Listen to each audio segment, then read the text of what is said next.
Hello everyone! Today we're going to talk about the school picnic, and the Outpost of Progress. and the three things, which is the summary, social historical, and three photo essay. We'll start with the summary of the school picnic. okay.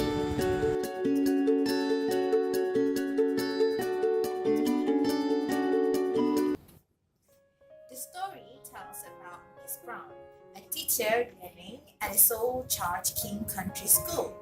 Miss Brown is a sophisticated city woman. She is concerned with her clothes and her appearance, which make her feel disgusted by the Maori, who she claims to be uncivilized. One day, she was invited to a school picnic organized by the Maori, since she is new in town. She reluctantly gave up her Saturday to attend the school picnic. She is the first to arrive. She is pleasantly accepted by the Maori, but because of her unwillingness to be there, she somehow rejected their welcome. She is repulsed by the food, the old women, the parents, and the children. She is irritated and annoyed to be a part of the school picnic. Suddenly, it began to rain very heavily, and they had to crowd themselves in the schoolhouse. The Maori started singing and doing action songs. At last, she can stand it no longer and decided to leave. She accepts a coat they offer her and head off in the rain. Okay guys, now let's move on to the social historical background of the school picnic.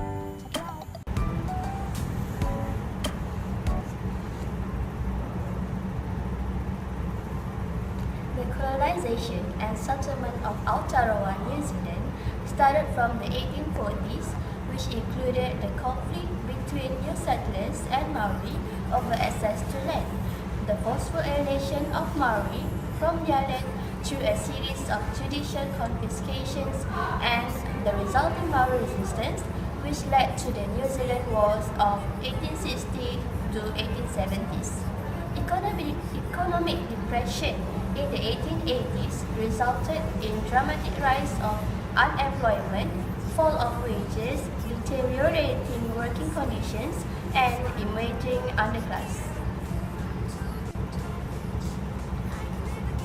The development of the Maori communities, which range from Wanao, extended family, to Hapu, villages and subtribes, to Iwi, large tribal areas, is what underpins indigenous people's contemporary struggle for self-determination, access to development resources, sustainable development, and holistic development. The Treaty of Waitangi 1840 was meant to create a bicultural society in which both Maori, the indigenous people, and the new immigrants had equality to access to resources, power, and justice. However, by the end of the 19th century, Maori development had been arrested by oppressive colonization processes. The treaty was ignored, the cultural basis of Maori society and identity was undermined, and efforts by Maori for self-determination were thwarted by colonial government and settlers economically, culturally, and politically through a system of policies that discriminated against, exploited, and disenfranchised them.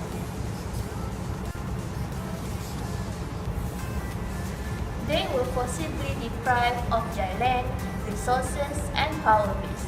Even education became an instrument of oppression.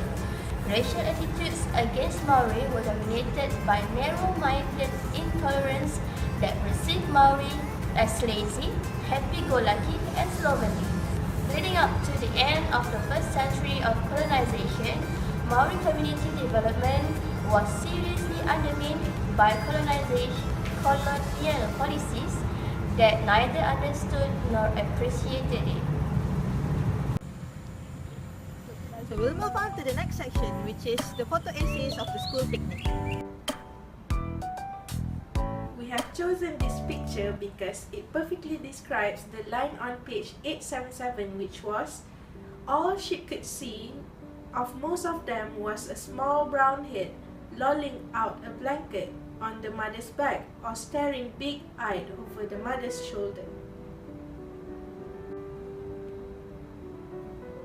Baby wearing has become a trend among modern monks in order to create a bond between the baby and the mother. However, baby wearing was what the Maori mothers has always practiced and done.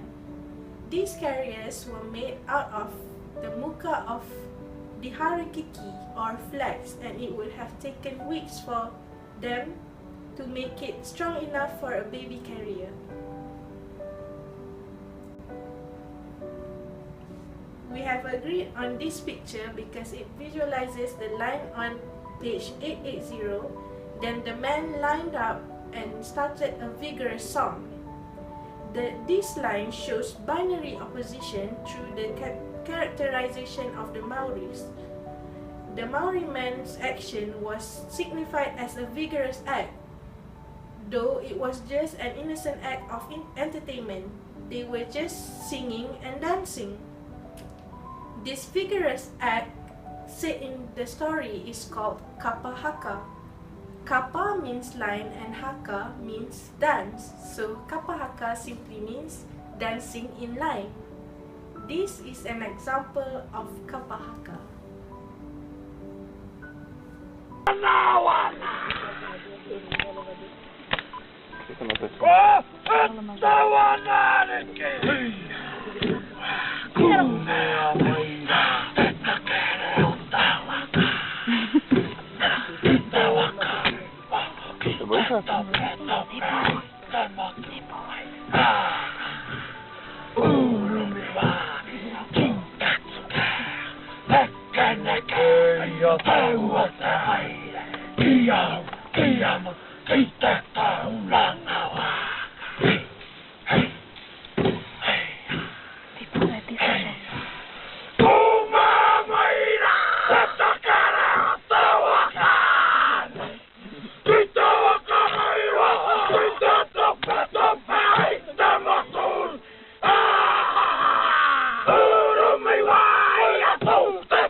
The children at the door stared as she passed.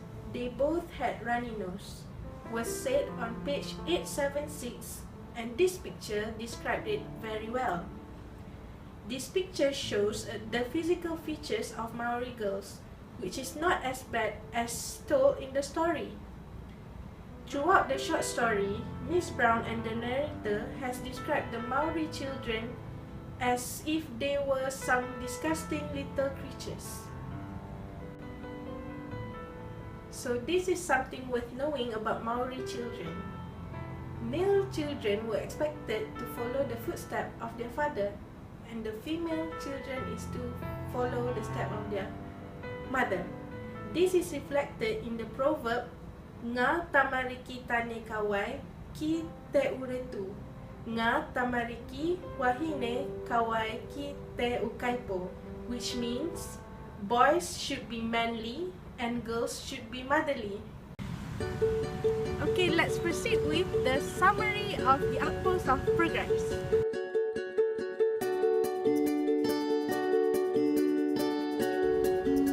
Hello, today I'm going to read the summary of the short story The Outpost of Progress.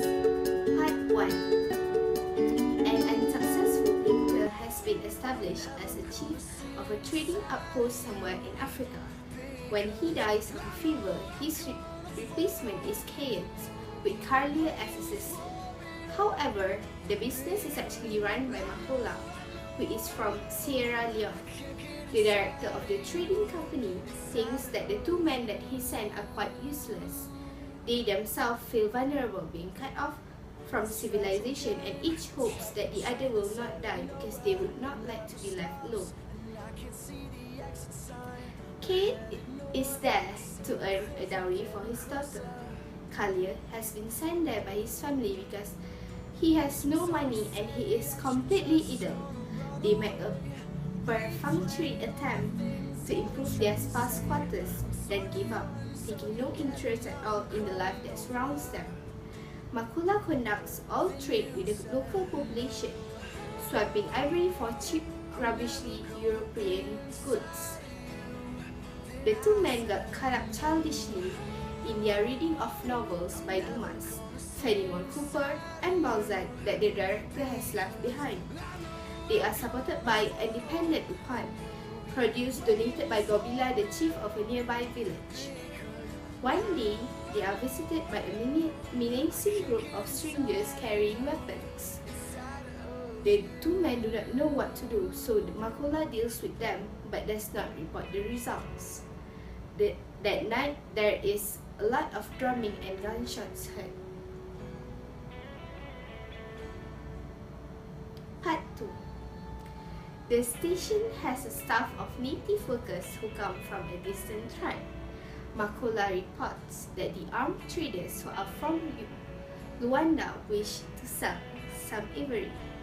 The next night, the workers are given palm wine and Makula treats them as slaves for the ivory. One of Gobila's men is shot in the process. Kates and Kalia protest their outrage but do nothing. Gobila and his villagers cut off relations and supplies with the station. Since the two men are incapable of finding their own provisions, they begin to deteriorate physically. They are hoping for a visit from the company's steamship for supplies, but it does not appear. Then, they have a dispute over a trivial issue regarding some remaining lumps of sugar. They chase each other around the outside of the house, but Kate has a revolver and ends up shooting Kalia by accident. Makula has witnessed the scene.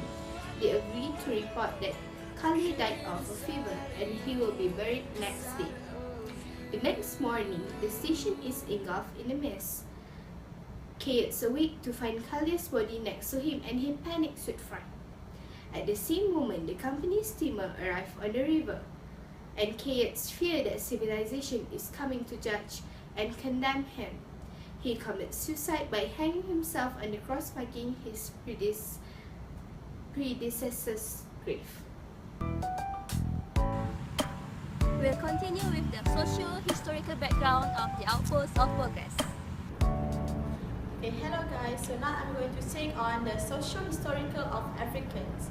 Okay, between the 1870s and 1900, Africans faced European imperialist aggression, diplomatic pressures, military invasions and eventual conquest, and also colonization.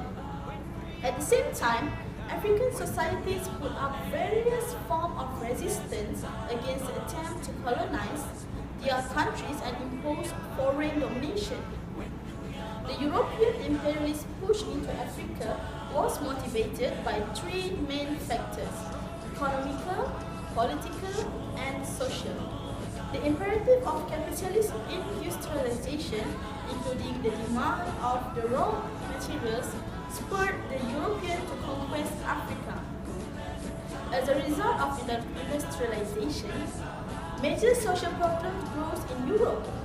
For example, the unemployment, poverty, homelessness, social displacement from rural areas, and so on. One way to resolve this problem is to conquer or acquire colonies and export all of this surplus population. Africans also were severely disrupted by Europeans to create wealth for themselves. Africans were forced to become slaves for this European colonizer. These Europeans' demand for slaves made raiding for captives more profitable than gold mining. The transatlantic slave trade encouraged of Africans to wage war against one another instead of having these peaceful links. During and after the Berlin Conference, various of European countries sent out agents to sign so-called treaties of protection with the leaders of African society. For Europeans, These treaties meant that Africans had signed away their sovereignties to European powers. However, for the Africans, the treaties were mere diplomatic and commercial friendship. The Europeans also used brutal massacres as well as treachery, for example, involving the bribing of African chiefs and betrayal of the churches. After Africa knows that the treaties is a fraud, they organized military to resist the seizure of their land and the imposition of the colonial domination. After that, After Africans fought hard, they finally gained independence from the Europeans. So that is how Europeans dominated Africa and how Africans finally gained their independence. Thank you. We are now at the last part of the video. The last part is about photo essay of the Outpost of Progress. Check it out. It is important to understand what the short story and Outpost of Progress were trying to portray. The Africans, the niggers, have very different culture. One might even say that it was of a complete opposition of the Europeans. So the Europeans sought to turn them into a more civilized country, very much like they do. In fact, they are basically saying, you look so poor, you should be like us. Also, they are claiming. However, it soon became clear that those were not their intentions all along. So let's take a look at our first picture, which depicts a large family of Africans in front of one of their homes. If we were to look at this in how they are portrayed like in the short story, it's important to note that they are taking a photo with a house as its background, likely to show how the Europeans are turning them into something more civilized human. An attempt to turn them from the people of a funny country like, as Carl noted, into something more acceptable to them. As of the next picture, a picture of a white man holding on to an ivory tusk together with a few Africans with him. It can be seen here how much the Europeans are showing themselves to be different, wearing white uniform as opposed to the Africans. Now, if we were to relate this to an outpost of progress, the Europeans are shown to be of little interest of really bringing civilizations towards the Africans. They are more interested in the ivories, stated as Kayets, eagerly nodding to Makola, asking, "Do you like a little more ivory?" The Europeans, Kayets and Kalia, has no interest in how it is obtained, so long as they can get it to be presented over to their high-ups. In fact, as the picture depicted, they are rather proud of themselves to have the Africans do the dirty work of getting them. That is, until they find out how exactly they were obtained. Lastly, we have ourselves a picture of Africans bringing over ivory tusks. The Africans this time around are not wearing anything nearly civilized, while the whites are happily receiving their ivories, as Kayets shouted, "We shall let life run easily here. Let's sit still and gather in the ivories these savages will bring. This country has good points after all." It's shown clearly here that it's shown clearly here even more that the Europeans never really thought much of the Africans' well-being.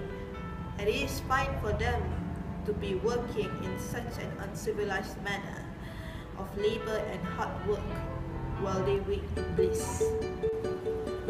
That's the end of our video. We hope that you enjoyed the video as much as we enjoy making it. Bye bye!